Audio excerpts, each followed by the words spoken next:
The one, the only, the classic Halloween. Halloween night. A small American town. 15 years ago.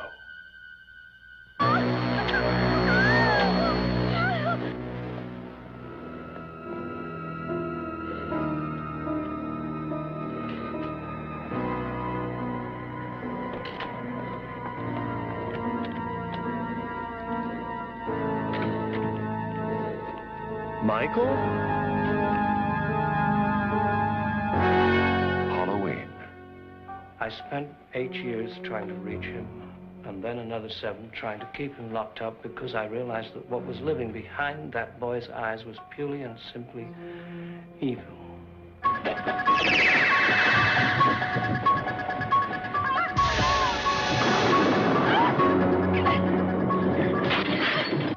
I think he'll come back. Exploring uncharted territory. And totally charted. Just talk. Sure. The only reason she babysits is to have Halloween.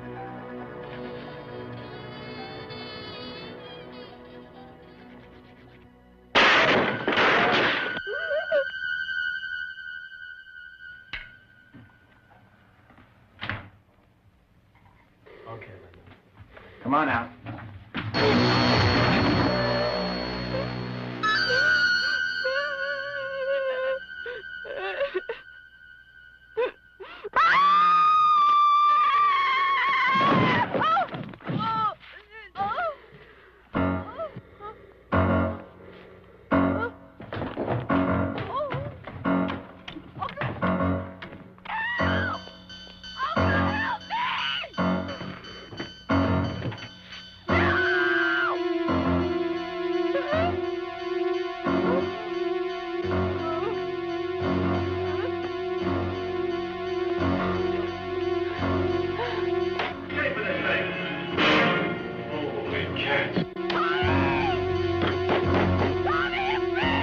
Halloween. The night he came home.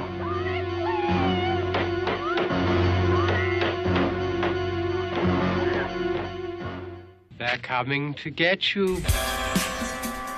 They're coming for you, Barbara. They're coming to get you. Coming to get you, Barbara.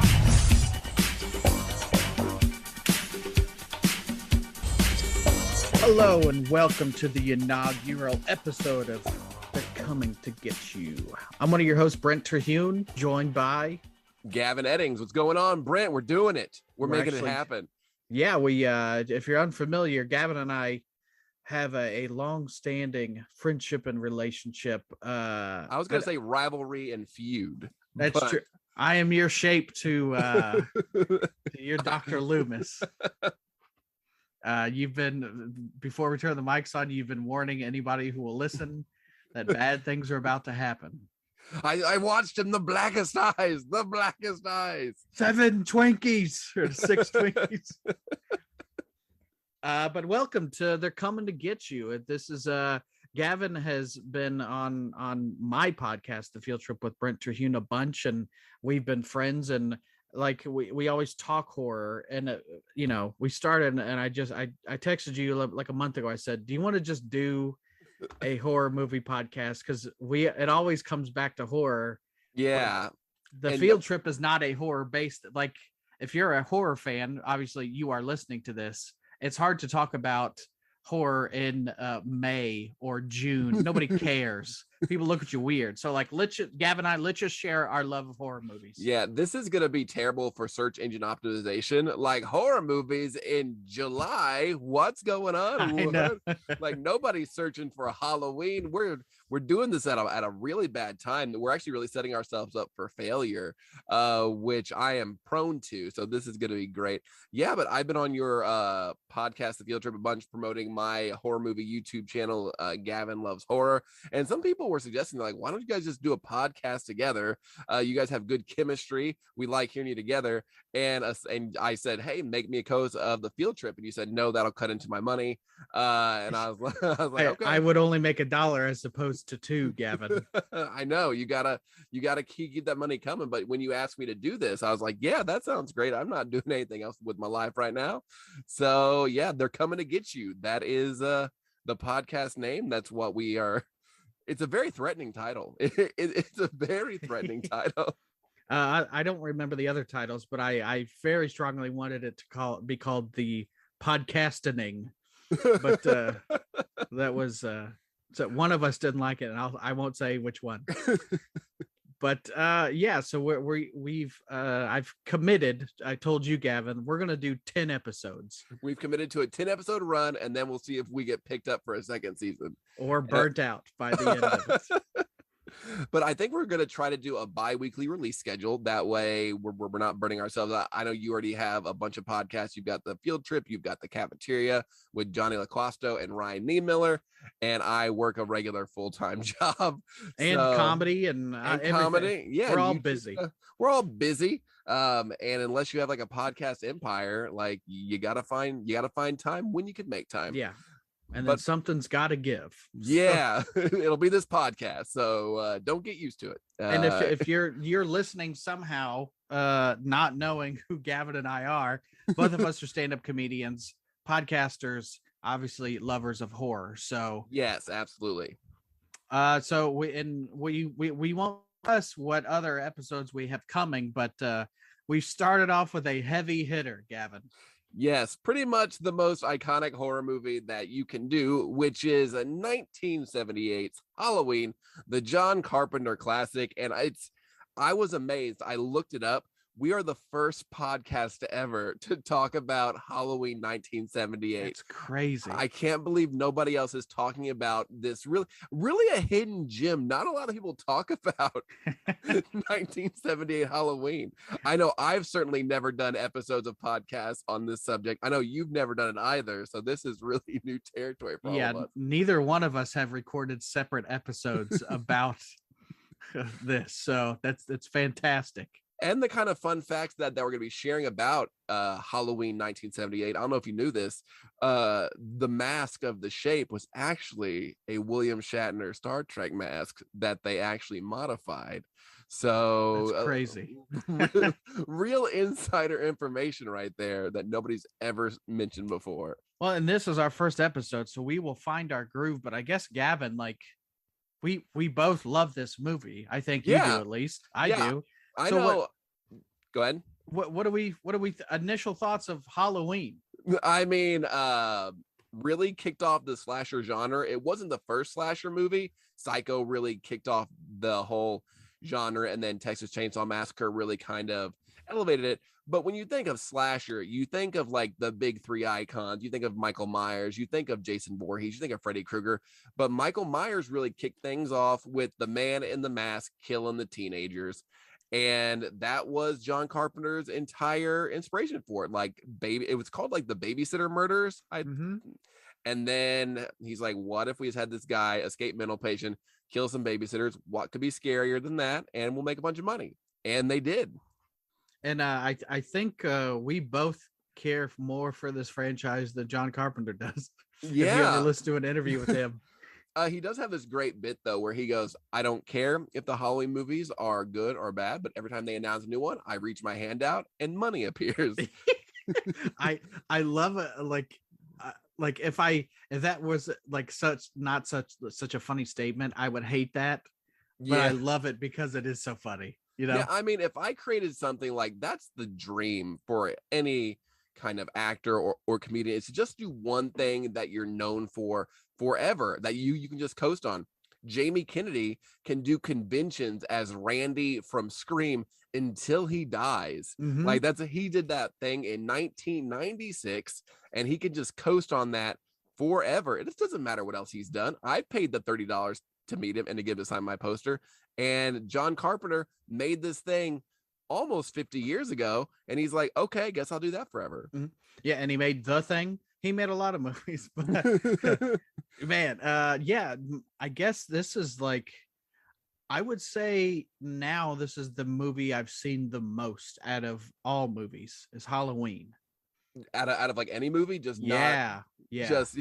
It's just such a classic. I know that I have seen it at least 20 to 25 times at this point, and that's not even counting during AMC Fear Fest when they just play it in a rotation where you're like, oh, I'm watching from 3/4 of the way in, and then it's going to recycle, and then you're just watching it like Pulp Fiction in different chunks. Well, and forever, this I never had I was not alive between 1978 and I think 81 of like there was a moment where Michael Myers wasn't the brother of Laurie Strode. That's always been to me their relationship. Yeah. But I forget because I wasn't alive that didn't even exist, Yeah, and we're just so ingrained in these franchises because we grew up well past their prime after they'd already had like I remember in 1995 when Curse of Michael Myers came out, I was like, what's this new movie? And my dad's like, no, there's like 20 of those. Yeah. There's so this is not a new franchise, Gavin.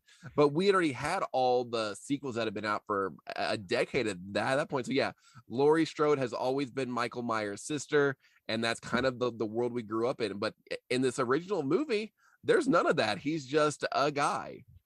And I think that's the big appeal to this movie is that he escaped, but he's just following Laurie because she just happened to be the lady that walked on his porch. And I think that's the beauty and the scary part of this movie is that there's no real reason why he does any of this. And then once you continue, you paint more into that background. I don't hate it, but I think it's the most scary when it's that stranger's effect of because you were home, Yeah. It taught me though that you have to call before you go on somebody's porch. Because if you don't, this dude's gonna follow you all day. He follows her to school. He's creeping outside of bushes. He's standing in the sheets. He's just like, hey, you came on my porch. Can you imagine a modern day when Michael Myers has got the Ring camera? Even if he's not home, you're gonna die. He'll find you. I was thinking that, like, could you imagine if you just check your Ring camera? It's like, who is this girl on my porch? He's getting updates on his app. He's like, hey, what's going on? He answers, but all you just hear is breathing through the Ring, which is what you hear when I answer as well. but for different reasons. Hello, yeah, just. But yeah, it's what a simple premise as well. Like, I love movies where it's like so convoluted and everything, but this is just a guy who follows babysitters. Yeah, and we don't even know they have to. He doesn't even know they're babysitters. He just happens to follow this girl. I mean, if he's into babysitters, this is incredible for him. But it's just a big coincidence. Yeah, I don't even know where you want to start, but I mean, I guess we could start at the beginning of the movie. And I will say the movie I've seen the most, but also I have a recurring dream, Gavin, of I would say nightmare of Michael Myers following me in dreams. Oh, really? Yeah. So he's like your go-to who, like, whenever somebody attacks you in a dream, it's always Michael Myers. Yeah, and it's not even, he never gets me, but it's kind of it's an It Follows. He's always just behind and I can't get away. But I have like a couple reoccurring, not dreams, but themes of dreams. One is Michael Myers and the other is snakes. And Michael Myers. And the one I don't go and I'm not obsessed with and have pictures behind me is snakes, believe it or not. And one time I had a funny dream, about the only funny dream I've ever had.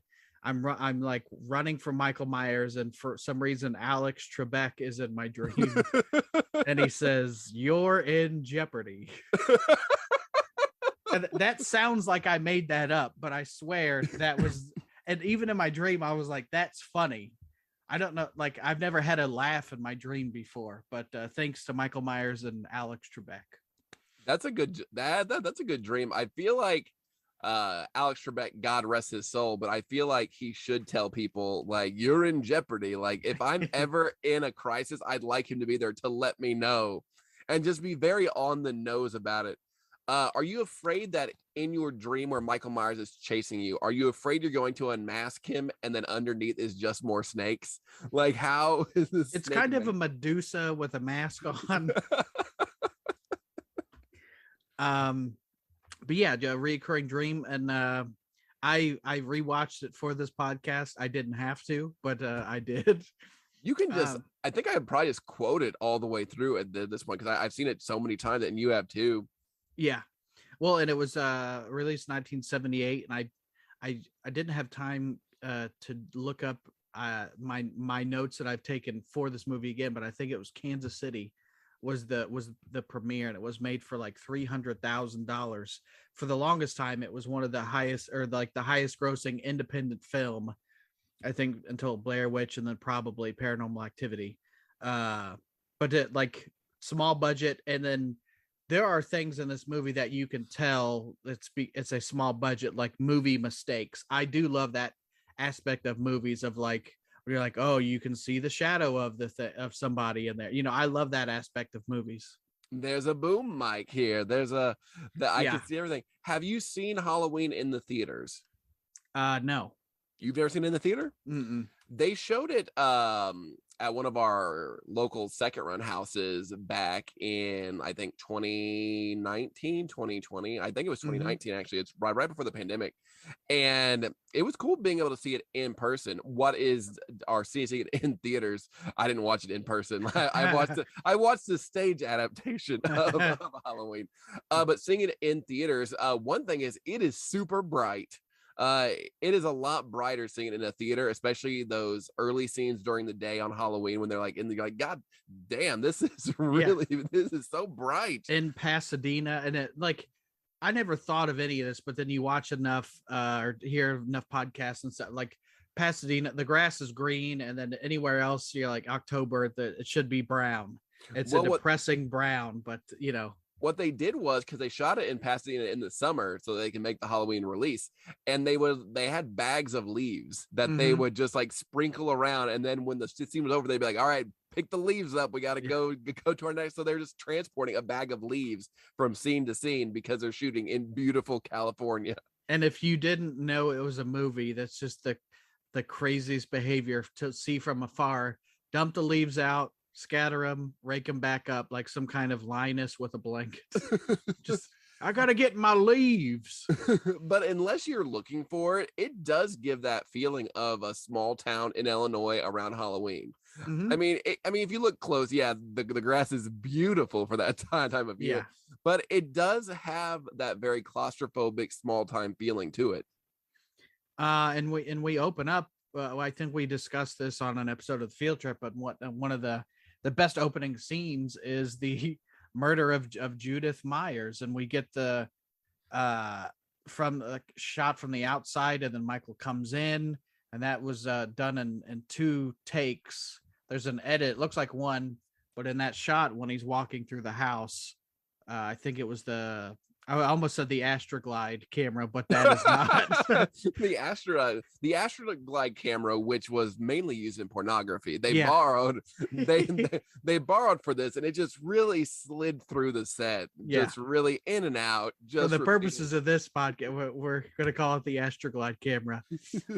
But they couldn't shoot it long enough, or there wasn't enough film in the camera, so they had an edit. And when Michael puts the clown mask on, that's where the edit is. And so if you're the kind of person that it's all one take, it's not. It's 2 takes. Lies. Lies. You are lied to, but it is done seamlessly. Like, unless I listened to a thing where somebody said that to me, and then I repeated it like I'm an expert. Unless somebody told me that, I wouldn't know. Yeah, I always have trouble finding out where the cuts are when there's these long takes in movies. I was like, has this been one take the whole time? Has this been? Then you realize that the movie is like 30 minutes, and you're like, no, there's no way it's been one take. This is way too much time. I do that with regular movies where they jump from one location to the other. I'm like, is this one take? This Astroglide is great camera. I like the way when you were talking about the Astroglide, you're like, they couldn't shoot it very long. It was kind of a hard shot. I was like, stop it. And that was not, those weren't planned puns. I know. This is just the kind of organic jizz humor that you will get from this horror movie podcast we're doing. They had about the shortest jizz scene in history with the sex scene at the beginning. Like, they're just up, and then from the time Michael like walks from the kitchen to the steps, and then he's like, I'm out of here.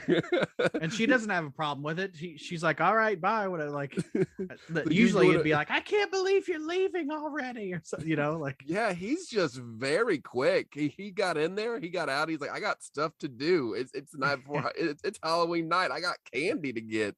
Yeah. Or something, but yeah, he's just like, all right, well, I'm head out, I guess. I'm a head out. We get I don't remember how many boobs are in this movie. I think we get Judith and we get PJ Souls later in the movie. So if we're doing boob count, 4 4 titties are in this film. That's how I decide whether a film is good or not, by if it has the female breast in it. And then probably one of the scariest scenes in the movie is Loomis and the nurse pull up, and the patients are just wandering out in the rain in 1978. Yeah, and the scene where he just smacks the hand on the glass, and that's I always like that scene because you can kind of tell there's like a wrench or something in his hand breaking the glass. Yeah. And then just the way the glass shatters, you're like, that's not how glass works. But I also love that sound effect when he jumps over in the back of the car. Yeah, like I wrote this in my notes, and that like this could I've not seen all the movies, believe it or not, but this, really? Like if somebody said this was the greatest score to a film, I couldn't disagree with you.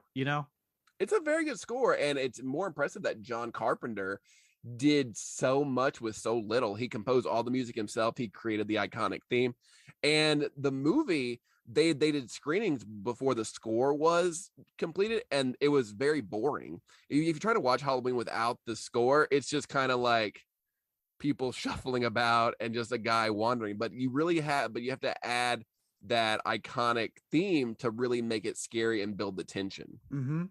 And it's so like that soundtrack has been not copied, but there's been a renaissance of like 80s sound with Stranger Things and It Follows. It's like there's been a renaissance of people want that synthesized soundtrack. It's also in your recurring dream. That theme is also playing. He's just That's true. I wish I don't know. Do you have music in your dreams? Sometimes I think so.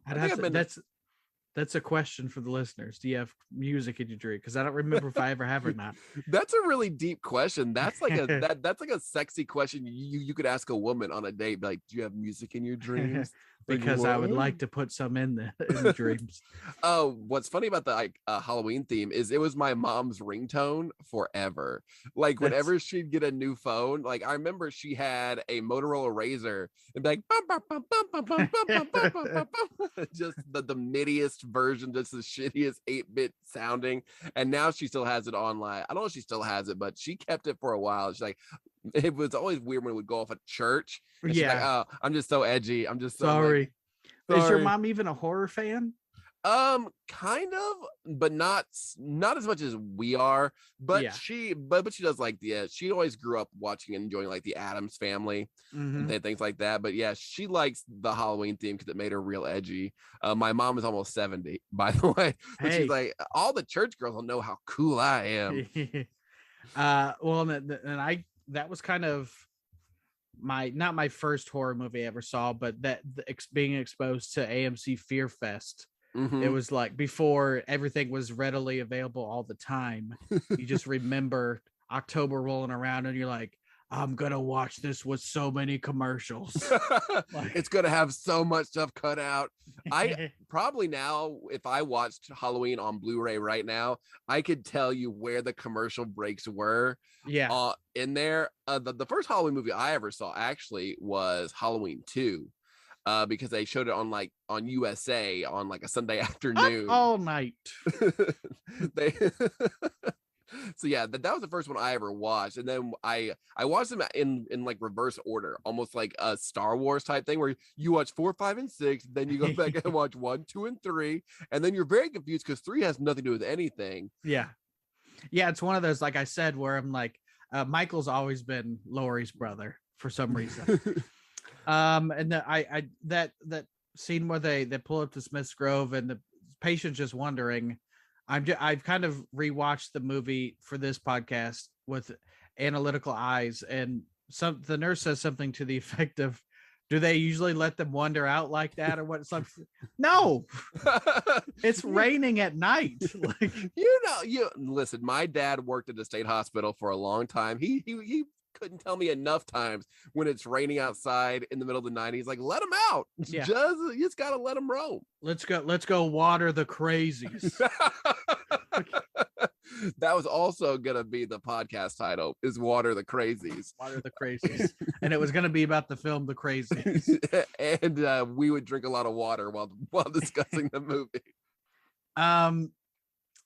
I have a list of great shots because we could go beat by beat, but I don't know that everybody wants that from this. They're like, we've seen it. I never know how to do when talking about certain movies on a podcast. I never know how to break it down. Yeah. It's like, do you want scene for scene? So at 5 minutes and 39 seconds, there's this great shot. There's a lens flare. Back and to the left. Well, how do you feel about Loomis? He's my favorite character in the movie. And just couldn't be more over the top and correct, you know. He's got that righteous got that righteous correctness where he's like, I told you. Everybody's like, did he have any other patients? That's what I always wondered. Like, he spends a lot of time on Michael Myers. I've always been curious, like, if you're another patient of Loomis just trying to get a hold of him, it's gotta be really hard. They're like, he's with Michael again. Dr. Loomis, I was really having a hard time. I just really need. And he's like, no, the blackest eyes, the devil's eyes. And you're like, what a great monologue of. It's so over the top. He'll just be like, it's gone. The evil is gone from here. He doesn't even call him a he, you know. But like, even though it's so kind of campy and over the top, I still love it. I'll just pull up that monologue on YouTube of I met him 15 years ago, like that. It's so over the top, but I love it, you know. I like that. I like to imagine that monologue is your foreplay. So whenever your wife hears it, she's like, "Oh no, I'm about to put out." It's like a slowly I turn. She knows once I start reciting that, you can't stop me. Once I start talking about the blackest eyes, the devil's eyes, you know it's coming. You know. And it's always been a point of contention with people, but you know, Michael takes off in the car and they explain it away with Loomis is like, well, somebody must have been giving him lessons. But that is if you're going to have a flaw with the movie, but to me, they explain it away, but it's like, this dude's not said a word for 15 years, but somehow drives. But I'm also like, little kids drive all the time. Yeah. There's a news story all the time of, I took my dad's keys to go get M&Ms or whatever, you know, like, it's not like if you just didn't know how to drive and you saw somebody drive like 10 times, you'd be like, I could probably figure this out. You know? I do think that there should have been a deleted scene where somebody is showing him how to drive and just Michael Myers, Michael. Just Michael Myers trying to parallel park and be like, that's what caused this. He's like, I gotta kill some people because I cannot get within the lines. I'm near a hydrant. Well, the movie doesn't work at all if he can't drive, you know, like he can't have like a chauffeur or like an Igor to his Dr. Frankenstein, you know. He could have had a bike. That'd have been pretty fun. Just here comes Mike on a Schwinn. There is a guy on, you know, he's probably on everything, but I know him from Facebook, and I don't know if he's like the Decatur Michael Myers, but it's a guy that just walks around in Michael Myers costume.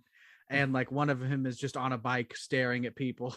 Like, but yeah, just him I imagine like on a beach cruiser,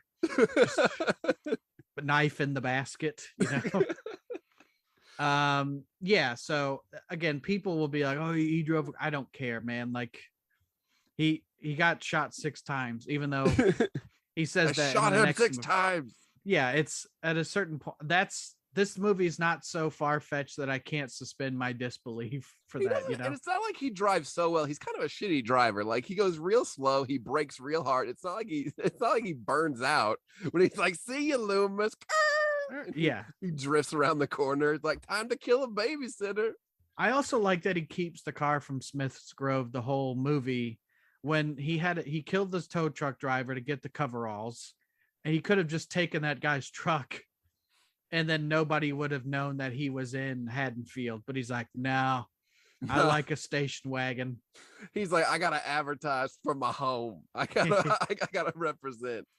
I do, like, nobody ever remembers, like they do, but like they don't count it in the deaths. But he kills the tow truck driver, and when they pan over in that like field area, that's clearly Freddie Mercury.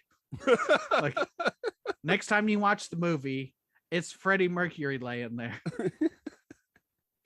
It's just really convenient that Michael Myers killed somebody his exact size. Like, it's a good fit on them coveralls, and does for several movies. He's like, if you wear those coveralls, don't wear them on the day of Halloween, because Michael Myers will hunt you down. He will find you.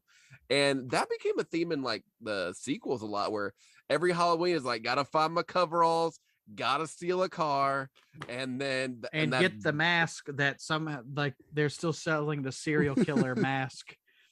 Like, it'd be crazy if somebody, whatever mask became popular, like if the Scream mask wasn't from the movie Scream, but there was a real killer, it'd be so much in poor taste to keep selling that mask, right? Like, yeah, and that, I think in the later Halloween movies, like, they make it a whole ordeal. Like, this is the night Michael comes home, but again, those are the sequels, and this is the superior original. How do you? I'm sorry that, like, if this were a real town, there'd be so much murderabilia, and you'd be able to go on the kill tour. Like, somebody would be driving a hearse around with a mic strapped and like and giving the tour, like, no doubt. And this is where Dr. Loomis shot him 6 times. And if you see that railing, his body tumbled over. And then when he looked down, he was gone. The evil had gone from here. And the homeowner's like, well, you people just leave us alone. And now if you're in the splash zone, like, be sure to pick up a t-shirt on the way out. But what were you going to say? I can't remember now.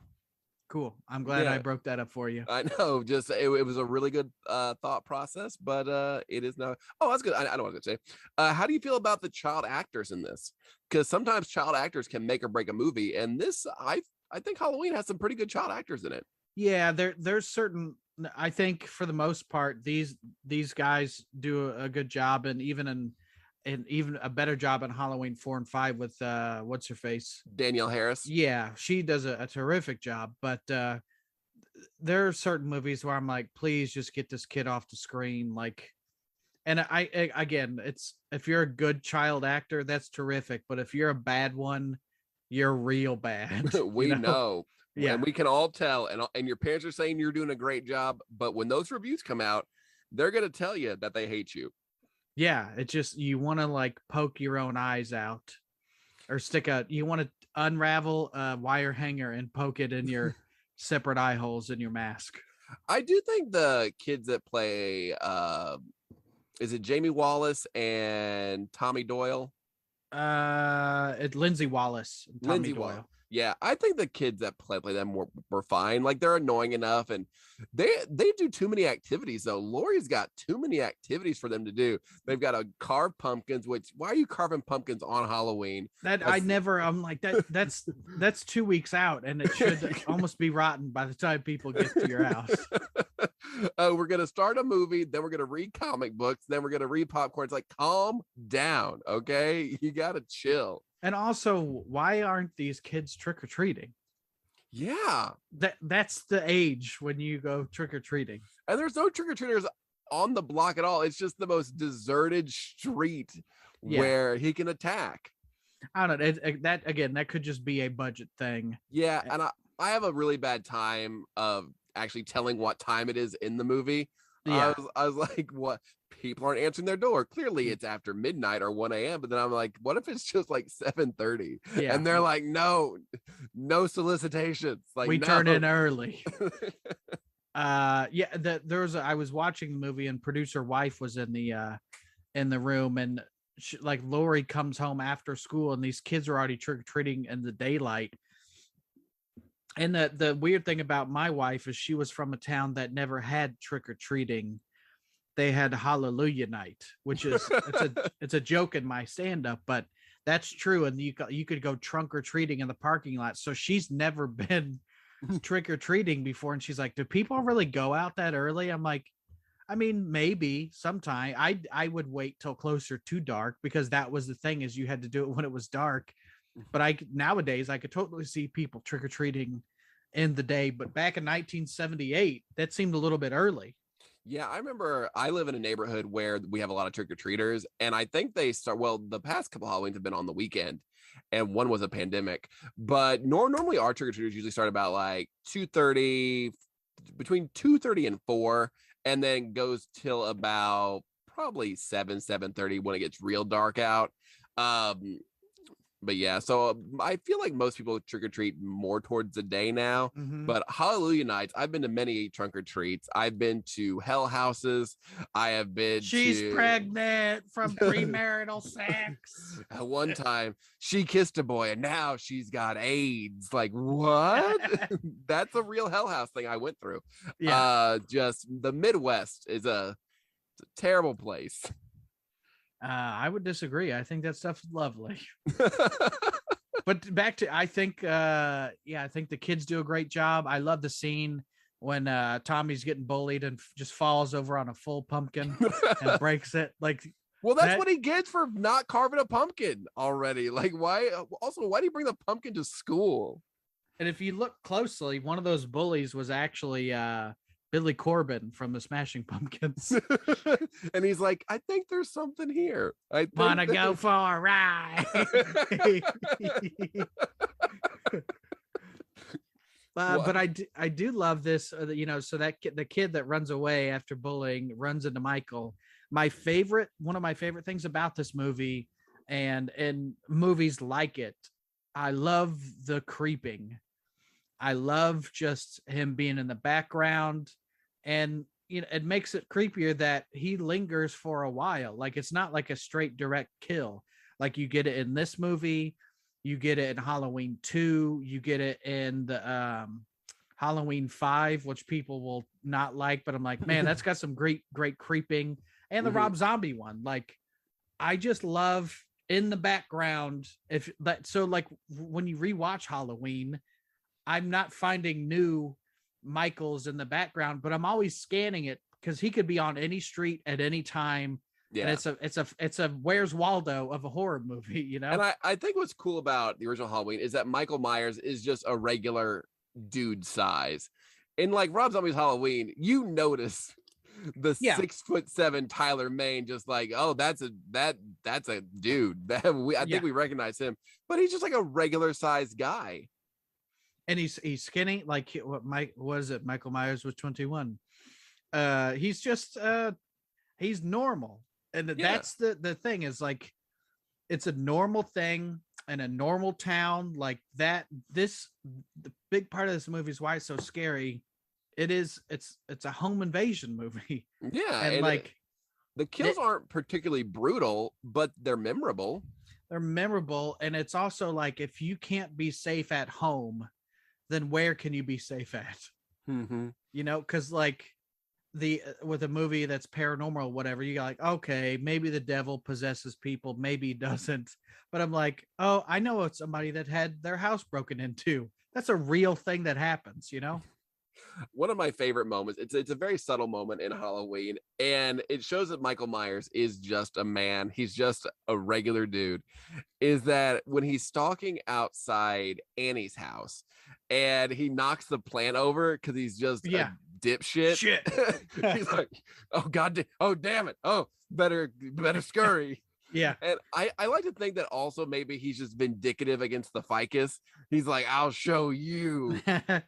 And also, he's in a full mask, like he's breathing in his own gross. It's full of moisture, and you like eye holes. Like, you don't have a lot, but this dude handles it for some reason, When he gets unmasked by Lori and you see his face for a second, I'm surprised it wasn't like the scene in South Park when Cartman takes off the Osimo head, where it's just like his hair is matted down. Where he's like, I've been in this thing for days. Yeah.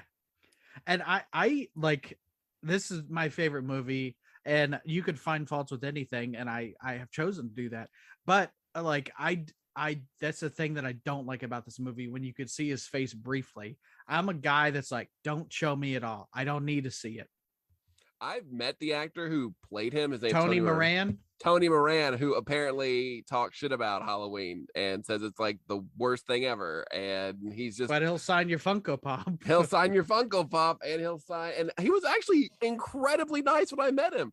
Yeah. So I did a video on my YouTube channel about the whole controversy where he talks like crap about the Halloween franchise and thinks it's the dumbest thing ever. I was like, hey, you were so nice. Yeah, you were so nice, and you like took time to sign my poster and everything. And I was like, why do you hate us? But you like my $40. Yeah, of course. It's $40. That's so weird how like we all want to believe the actors and the things that we liked being there, and also are fans of things. And it's always disappointing when somebody will be like, it was just another role to me, mate. Like you know, in whatever actor I'm talking about. But it's always like, I'm like, I assume Michael Caine. When well, Michael Caine, famous, what is it, Jaws 4, whatever. Yeah, Jaws for the Revenge. I assume the movie is rubbish, but I have seen the house it built, and I never quite saw like the movie. Yeah, but I saw the house it built. Again, that's a John Carpenterism that I can respect. Yeah, I don't care. I built the house, you know. But I do, like, we all want to believe that the actors that we like to be in there. Like when you hear like Betsy Palmer talk about Friday the 13th, and she's like, I thought the script was rubbish.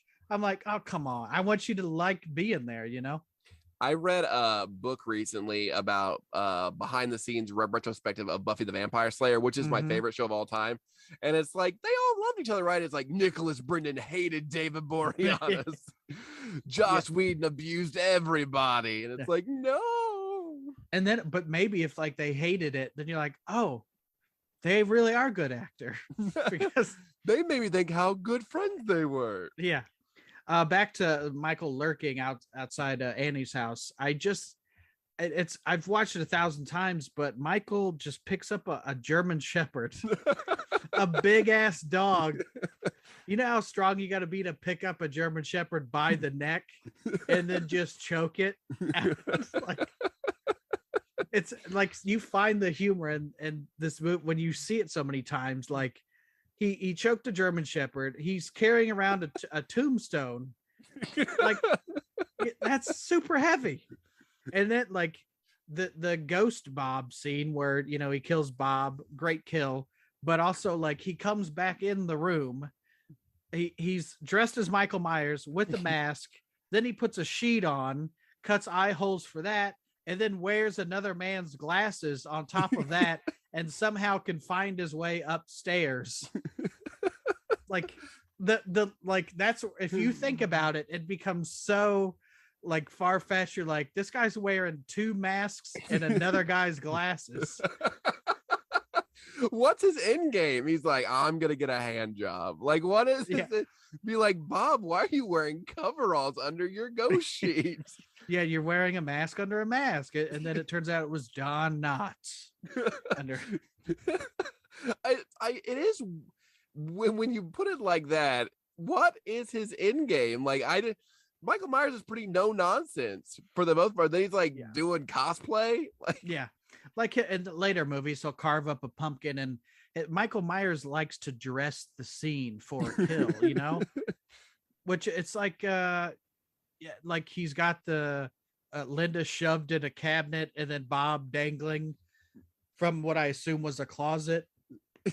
Like it's the trick or treat. It's the trick part of trick or treating. That's you know? that's a lot of rigging to like have these spring-loaded bodies just popping out everywhere. Yeah, he walks in and he's an artist in the room. He's like, all right, what can I do?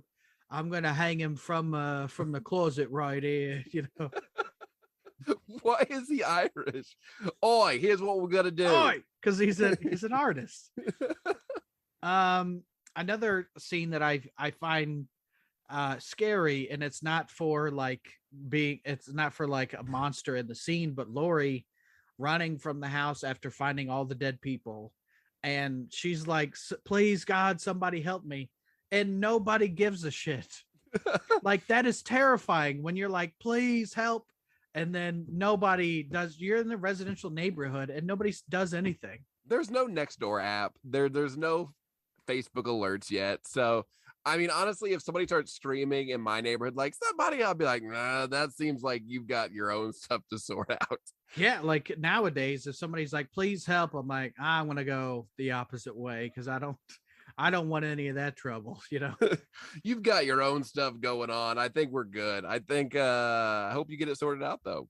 And then one of my favorite things in Halloween 2, when Loomis is out front and he's like, call the cops, and the guy's like, we've been trick-or-treated to death, and he's like, you don't know what death is. Then, it's so campy, but I'm like, oh God, I love this. How do we talked about Loomis? How do you feel about Lori? I think she is the every girl. Mm-hmm. She's just trying to get Ben Tramer to ask her to a dance. She's just worried about boys. She's just trying to have a good time. She has 1,000 babysitting jobs. Apparently, she has a real stranglehold on this town. I run Haddonfield. Nobody babysits without paying up to me. Pay your tribute. Pay your tribute. I'm a made woman. I get the best kids. Bedtime by 9. They respect me. They respect me. Like she cares about the kids and like clearly is engaged with their activities, and like, I mean, she like you said, she's just an every woman type person, and then really portrays fear. Like, a thing I read about this a while ago is the movie was shot out of sequence, so Carpenter was like, they had a system of like, how scared do I need you to be in this, and he'd be like, give me a level 5 scare, like you're level 5 scared, you know. So, and I've used it in stuff that I've shot since then, of like, if we're shooting out of sequence, I need you to be a level 10 this, you know. I just think that's a great simple system. Mm-hmm. And that's really cool. What I like about Lori also is that she does try to fight back. She's always trying to fight back, whether she's stabbed in the neck with like a knitting needle, Mm-hmm. or unraveling a coat hanger to poke him in his eye and then stabbing him. So she tries to fight back. Like, she's by no means helpless. Yeah, and it's, for to stab a dude in the, just like when you think about getting stabbed in the neck by a knitting needle, my God, like that's a needle this long, like it's just crazy. A bad time. I don't want that. I don't want to get stabbed in the neck with a needle. And then he brushes it off. A lot of poking in Michael Myers. And also to be that accurate, of be able to unfold a wire hanger and get it in the eye hole. Especially when he's breathing heavy, he's real moist under that mask. Well, he's so when he kills Annie, he kills her in the car. Yeah, there's like a wheezing going on. he's wheezing, and then also it's just so foggy. He's just really hot boxing himself in that car. Well, and watching that scene again when she gets the butter on her shirt and has to go wash it in the garage, or what, she's stuck in the window. And today that would be a different scene if you go to a certain website. She's stuck in the window. That they'd have to bring in the Astroglide camera, if you know what I'm saying. Well, see, Michael Myers would no longer be Laurie's brother. He'd be Annie's stepbrother. And what are you doing? What are you doing here? I'm stuck. And I just had a list of great shots. We had Laurie puts the sign up at the Myers house and walks away. And I just love that moment where Michael steps into the camera. And you love real estate. So... I do, that's my two passions right here on this podcast is horror and real estate. Yeah, can you imagine just the showing? You're like, let's do a walkthrough. Oh, never mind the dead dog. He must have gotten hungry. He must have gotten hungry. Everything that Loomis says is something a regular person would say, but screamed at you. Yeah, Carpenter was like, he's like, how do you want me to deliver this? And Carpenter was like, 10. Give me a 10. He's like, I'm just ordering lunch. He's like, give me a fillet of fish. You're like, what? He's a method actor. That's just old Donald Pleasance. Behind the bush, there's so many iconic shots of like Michael hiding behind the bush, in the sheets, across the street, staring at Lori. And I love the dialogue with the teacher talking about. I'm trying to think of the. It was like his action. It was like he was destined to own his fate. Like it's like that. I don't know if Carpenter intended it to be that way, but it's like Lori looks out the window and it's like they are destined to have this back and forth tango for however many movies, you know? One, and they only made one movie, and it was this one. No sequels. But yeah, and it does definitely foreshadow as the series goes on.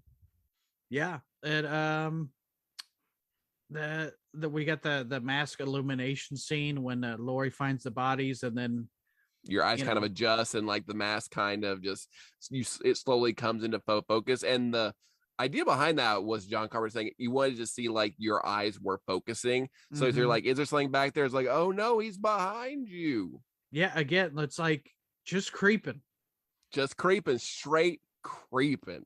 And one of the most chilling ones is when he gets the hanger in the eye, and then I think is stabbed.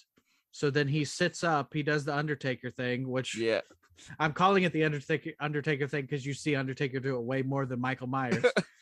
But it was stolen from Michael. But then like I always found it weird, like he stands up, but like he stands up in a way where his head is the last thing to come up.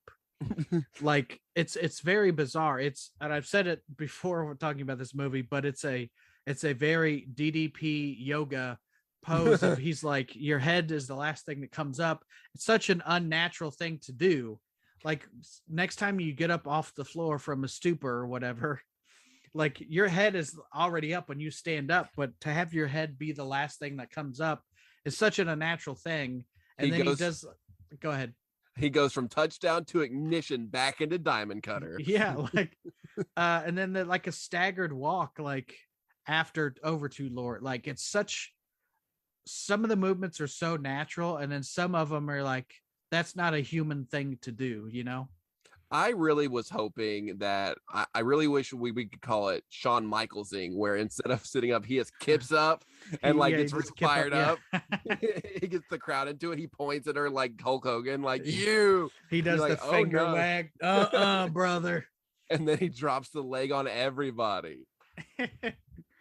Do we? I don't know how much more we need to say about this movie. I've gone through a bunch of my notes. Do you have anything else? I think overall 3 out of 10. I think 3.